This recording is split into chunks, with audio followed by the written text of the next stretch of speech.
อ้าวสบายดีมั้ยทุกคนนี่มื้อนี้วันที่15 เดือน 12เนาะ2019มาขายข้าวจี้ในงานเขาเอิ้นหยังคงซบนะ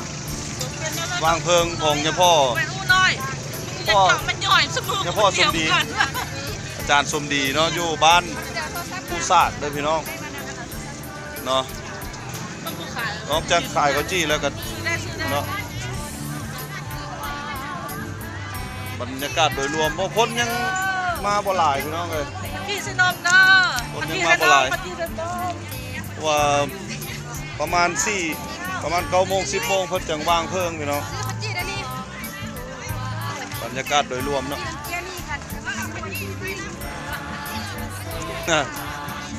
ได้บุญได้กุศลน้ำกันพี่น้องเอาไม่เอาเจาะพูดละป่องไหม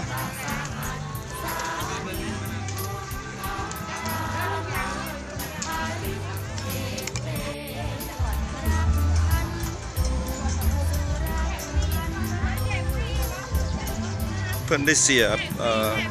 เป็นทิศแล้วเนาะแต่ว่ามื้อนี้เป็นเลิกงามยามดีเพิ่นถือว่าเป็นมื้อนี้เป็นมื้อทรงสการเพิ่นเป็นมื้อวางเพลิงเพิ่นก็เลยว่ามาเฮ็ดบุญด้วยมาขายข้าวจี้เนาะพี่น้องก็เริ่มทยอยเข้ามาละคนประมาณ8 โมง 7-8 โมงน้องหันเพิ่นก็จะมีการครบงานมีวงดนตรีมา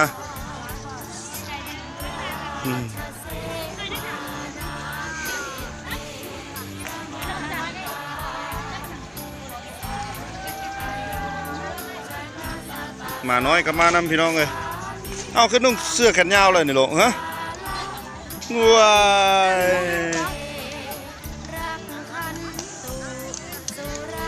มาเลยพี่น้อง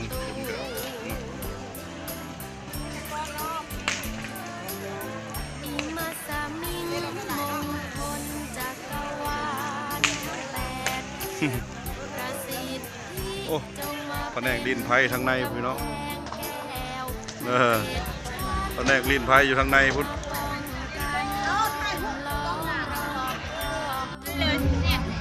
หลังจากขายข้าวจี้แล้วเนาะรับประทานอาหารบ่ายเนาะอันนี้เพิ่งก็มาขายกันพี่น้องขายทอดปลานิ่นขายตำบักหุ่งส้มพักเพิ่งขายกันเอาได้บุญได้กุศลน้ำกันนะพี่น้องเด้อมาจวดข้าวแรงน้ำกันบ้านเนี่ยบรรยากาศโดยรอบพี่น้องในงานเอาไปให้ถุงนึงเลยอันนี้จะเป็นทูบเทียนเพื่อนจะเอาของเขาถุงนึงเลยเอาของเราไปเป็นพวกไหนไปรวมเนื้อหนาแม่มาถึงเนาะหลายอย่างเอาไปมาจุ่มติดมือยากกับไปเพื่อนเขาเอาไปช่วยกองประชุมในกองนึงเนี่ยอันนี้เพื่อนขายซีนดาดพี่น้องตัวมาขายซีนดาดขายแซลมอนตัวบ่าวผู้สาวเดือนดาวนั่งเห็นนักศึกษาผู้เฒ่าผู้แก่มดแล้วเนาะมาเห็นวางเพิ่มใจเย็นๆกำลังในครั้งนี้เฮ็ดเอาไหมมาเบิ่งมายิงกันมาดูน้ำกันกำลังดังไฟเท่านั้นอยู่ชุมสักใดเรื่องไทยเป็นผู้ผู้คุมเป็นลูกบอกเป็นภรรยาบอกเป็นอายเป็นน้องบอกเป็นกิจการในหูเป็นหน้าที่ที่สุดท้ายยังบ่ทันได้เด็กพี่น้องงานให้ตัวโมลานเต้ยก็ไปฟิตมาเล่นเป็นต้นยุนก็มาเบิ้งโทษกันมาเบิ้งมาบูชาเอานี่เดี๋ยวนี้ก็ประมาณ 7-8 โมงบ่ทันได้เด็กนี่เสร็จกรรมการเฮาคนยังบ่หลายคนนั่งต่อยเพิ่นนะเฮ้ยตัวเฮาก็ยังหลายอยู่เบิ่งตัวเบิ่งตั้งเด้อส่วนการจัดงานก็แบบเรียบง่ายพี่น้องแบบลาวๆเฮาบ่ได้พิถันหลายเริ่มเลยตัวนี้สำคัญที่สุดอันนี้ก็มีจำนวนนึงก็เริ่มมาวางเพลิงเย็นแล้วพี่น้องเพราะว่าอีกจักหน่อยอีกชั่วโมง 1-2 ชั่วโมงคนจะหลายแล้วมันยากจากการวางเพลิงเนาะมาโอ้ยบ่มีความร้อนนั่งแล้วก็เพิ่น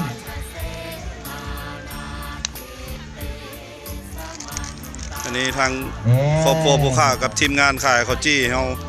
หลังจากขายข้าวจี้แล้วกินข้าวแล้วก็มาได้วางเพลิงเย็นให้เพิ่นเนาะแล้วก็จะได้ออกไปทางนอกแต่ละคนเข้ามาเพื่อจะเข้ามาวางเพลิงมันจะหลายคนให้แออัดเนาะ เอาเดินดวงวิญญาณเพิ่นทุกคนอยู่นี่ก็เป็นสักขีพยานทั้งกันให้เพิ่น มีแต่ดาราพี่น้องท่าขายเขาจี้ ขายเขาจี้ คนไปแล้วลีแล้วอ๋ออันนี้ก็เป็นคำดีเป็นเก่ง เสื้อสีฟ้าๆเพิ่นจะซอยหมดทุกแม่ค้าเนาะเพิ่นนี่ใจดี ให้เขาเพิ่นตั้งใจมาแล้วเพิ่นก็บ่ฟ้าว